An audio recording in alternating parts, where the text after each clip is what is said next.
Here is how to fill in an incident report. You will find these reports in every pool binder at every pool site. First off, you will need to write down the personal information of the client. So you will write down their first and last name. Then if they are a resident, a guest, an H2 employee or other, their telephone number, their age, and their gender. After that, you need to fill in the section B, which is description of incident. So you will need to write down the date of the incident, the year, also the time it occurred. We'll also need to write down the name of the site and then the zone. So in this case, the site is Brittany and the zone is Ottawa Central. Then you will write down the location of the incident. So this incident here happened to be in the pool. So you write down the location and then you have to check which incident it is. So you have a bunch of ones that you can choose that you need to fill in an incident for. So the first one is just a minor first aid or like a band-aid. Second one is vandalism, then suspicious activity, inappropriate patron behavior, complaint, harassment, pool fouling, theft, or other. After that, you need to describe the incident. So you need to make sure that this part is really well written and detailed. So first you will write down what happened. So here Jane was swimming in the pool with her dad when her nose started bleeding. Her dad removed her out of the pool and she came to see the lifeguard for help. And then you will write down the first aid treatment if it applied to the situation.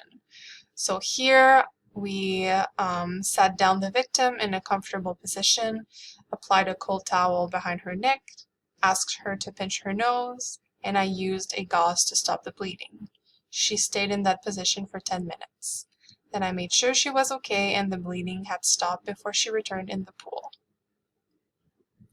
Here you can see that there is a little figure and we ask you to circle the area of the injury if it applies. So here I circled the nose because it was a nosebleed.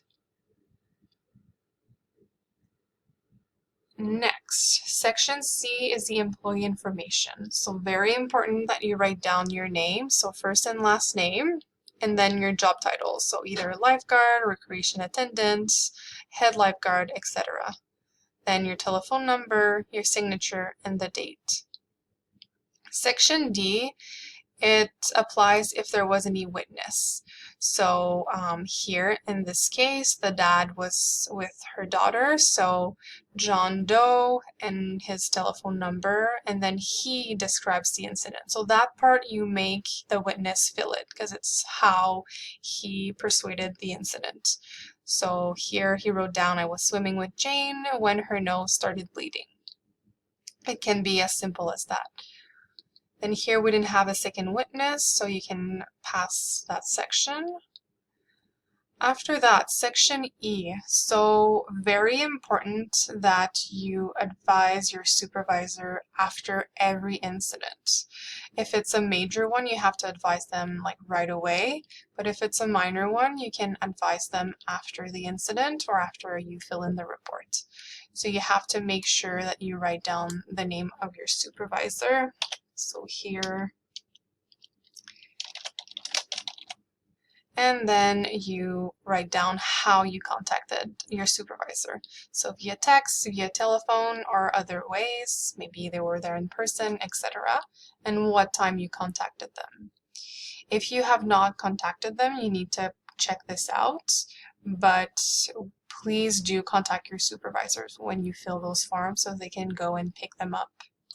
Section F, it's for management use only, so it's here in the office that we fill in that section once we review the incident reports.